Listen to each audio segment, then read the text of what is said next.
Well, hello. Suddenly everybody has time for projects. It's the time I'm filming this. It's March 13th, maybe the 14th. Yeah, March 14th.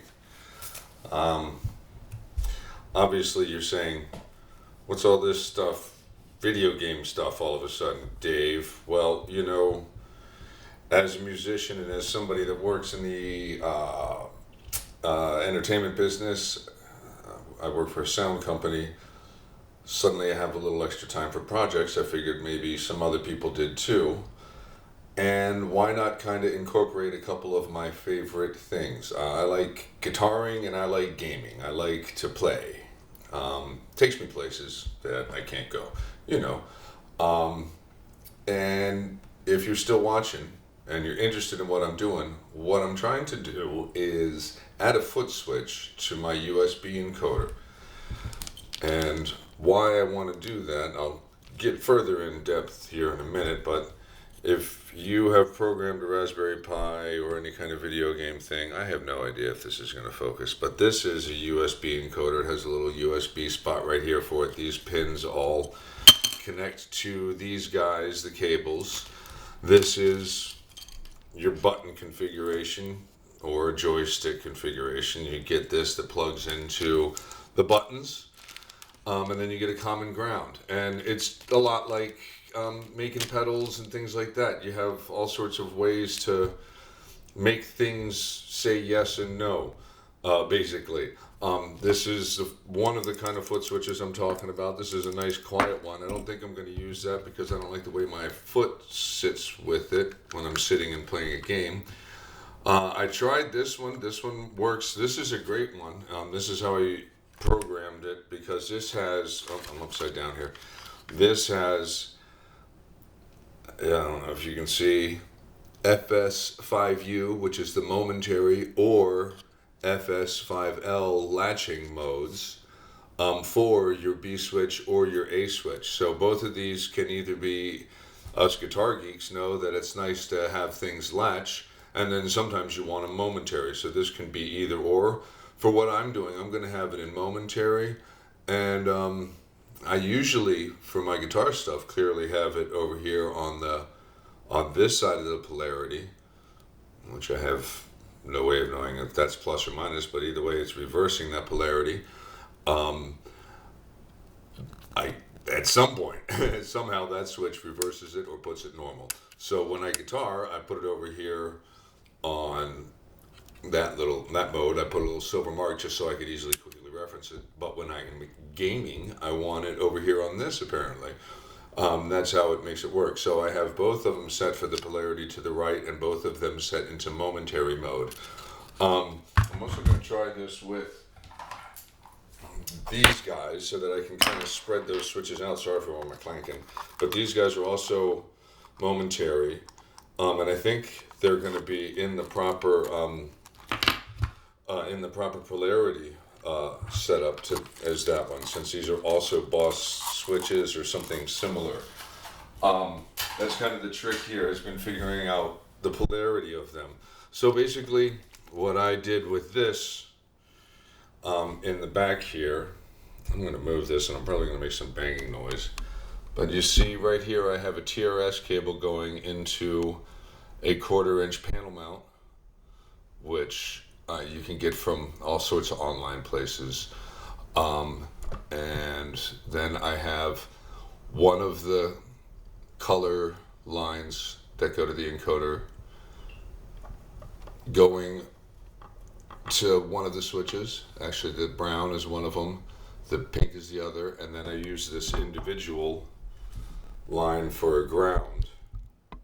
So if you're really familiar with joystick programming and stuff, you get a whole bunch of common grounds. If you're familiar with power, you know what that means. You can just easily share. You don't need a whole bunch of lines and a whole bunch of pins in order to get your grounding.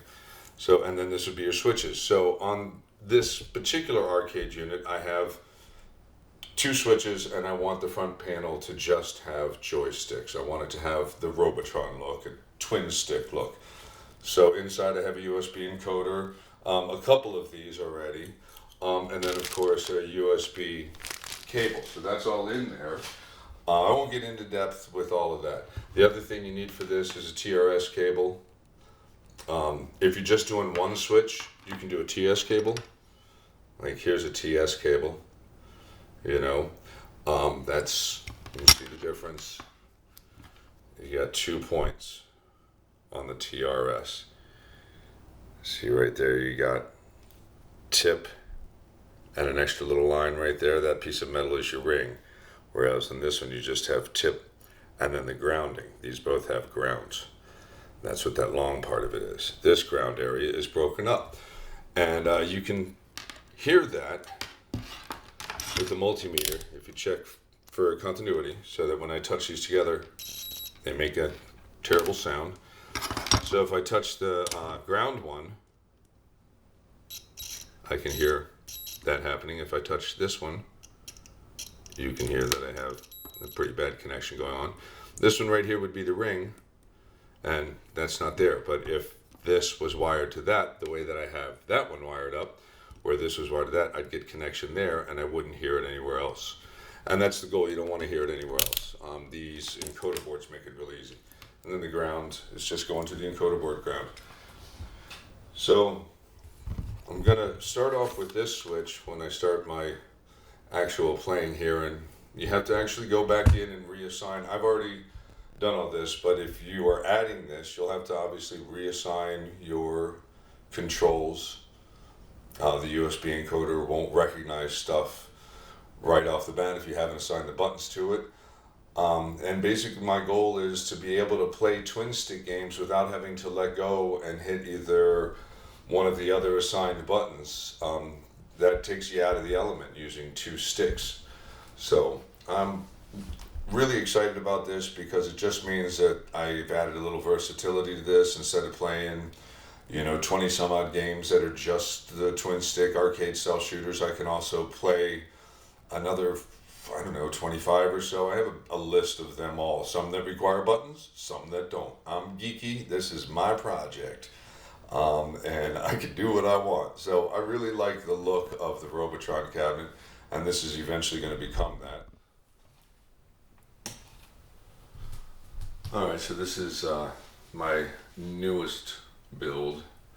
I started off with just the Raspberry Pi 3B Plus, and after watching Retro Ralph's channel and a video his brother made about his Robotron cabinet, I had been inspired to proceed with this idea because I really love Robotron. I really love twin stick shooters. I'm going to boot up Robotron just to kind of give you an idea. I like that sound. That takes me back. That takes me back to like when I was a young lad. And so anyway, twin stick shooters, yeah. See, 1, 2, 6, add coins. I'm going to change out the green button for this blue button. I don't even think you can see the green button right now. But add some coins. And then you move your player with the left stick, shoot with the right. Try to save the family. And this level's easy because there's no hulks trying to kill the family. You just run around and try to survive. And so yeah, that's the idea of a twin stick shooter. You try to save the family. There's a green Hulk wants to kill the kid. Terrible. The real Hulk would never kill a kid. Anyway, that you don't have to use a button for.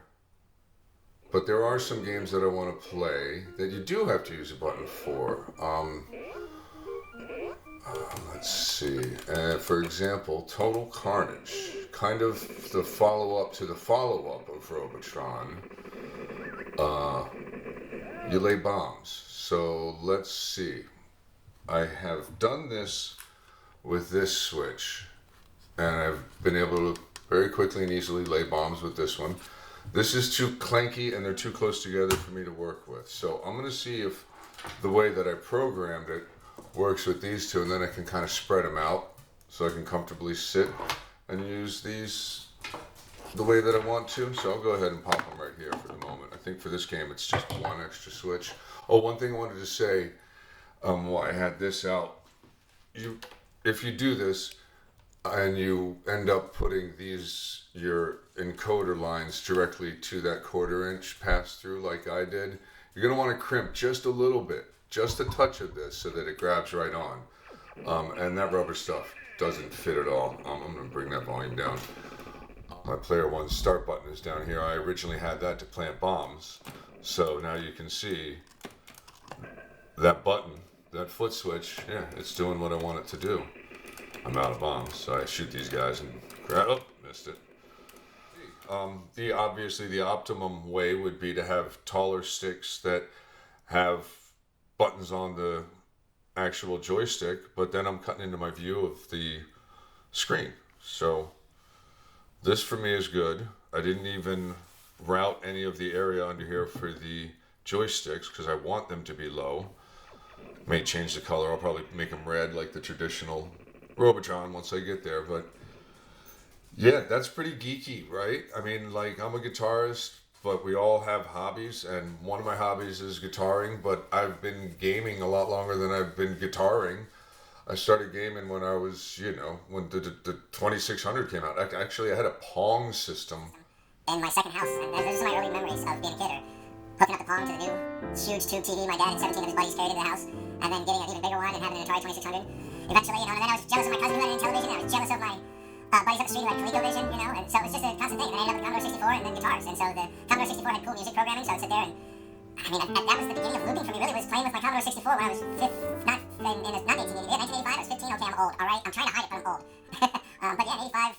I had had my Commodore for a year or two, I guess a year at that point, and I just loved it, and I would play keyboard stuff on it into the keyboard. I would play piano stuff onto it, and then I would play some guitar along to it. And I was not good at that point, but it was the first time that I ever felt like I could play along with something else. Okay, so I have placed my new unit, my incomplete unit, here next to my Van Halen Guitar Arcade. And here's the foot switch I decided I'm going to go with. It actually responds correctly. I want to say I think it's a Hughes and Kettner foot switch from an old bass rig. I have no idea how I ended up with this thing, but it's spread out far enough, and it actually works. It does what I needed to do. As you can see, the menu is reacting to it. So I went ahead and reprogrammed the buttons in Emulation Station. There's plenty of videos on that. So what I'm going to do real quick is just kind of show you how my idea works.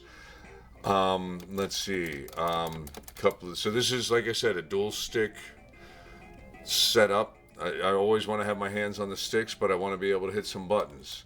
A game everybody likes Ikari Warriors. So how to set this up?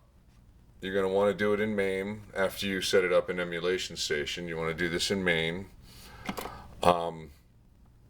And you hit tab on your keyboard. I still have a keyboard hooked up to this one. And let me zoom in just a little on the camera so you can see this menu. Hopefully you can read that properly. Either way, you go down to the second one, input this game, and I can hit up on this and it'll select it. And then you see this menu. And then you have your up, down, left, and right. And in most of the dual stick games, you'll also have one that says right, up, down, left, and right. This one is actually more of like a dial game.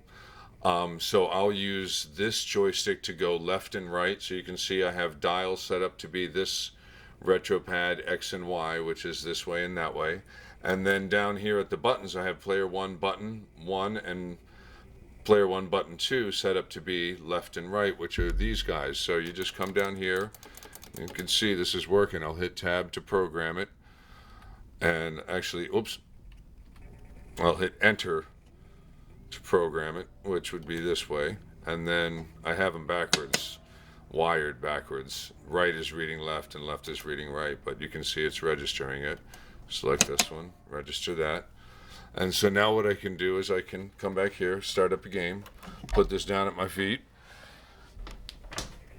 and after inserting a coin and getting going,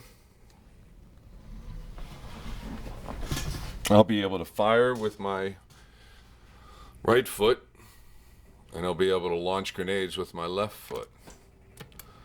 So the nice thing about this game with this setup is that it just automatically fires. I don't have to sit there and keep pounding away like that. I can do this. A couple of the games I tried, see, there goes a grenade. Oh, and I'm dead. But use my grenade. This is hard to do and watch a camera at the same time. Grenade. Man, that's tough. I don't see how you Arcade1Up guys that do all your videos, I don't see how you guys do that with a camera setup. Like, this is tough. So anyway, I'm firing. You can see it's working. Proof of concept. Here, I can back out of this, and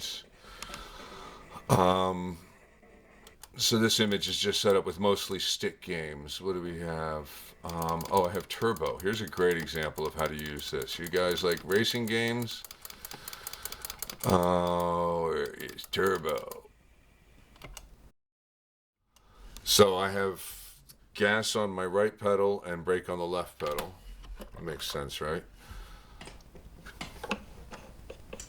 So I'm accelerating, and I have shift over here. So go to low gears, go to higher gears. See, I can brake. Watch out now. Man, it is tough to play a game and concentrate on a camera. So I'm not going to do this much more, but proof of concept, this works. You know, here I am, dying. But I'm accelerating, so I'm dying at a quick pace. Oh, God! Anyway, I'm pretty proud of myself for having thought that one through and having gotten to where I am with it. Yeah, very cool. I love making these cabinets. I love doing Raspberry Pi stuff. If you're a musician and you're watching my channel, you probably like some digital stuff. And digging into the Raspberry Pi is really pretty fun. I mean, this is just a simple image that I made myself and put some games on. I don't even think I have 60 games on there yet. The Van Halen-cade over here, the Guitar-cade, has about 800 games. It's running what's called the Mr. Burns image. I tried an update to it called Smithers image. I didn't like it, so I'm back to Burns. Yeah, I got some Arcade1Ups behind me over there with the guitars and stuff like that. I'm not going to bore you with all that stuff right now. Anyway, thanks for watching. Thanks for checking this out. If you're interested in hearing more about anything arcade related, let me know. If you like the geekery of taking a guitar pedal and making it work with an arcade game, or vice versa, making an arcade game work with your feet. Hopefully this kind of at least guided you a little bit with my sloppy work.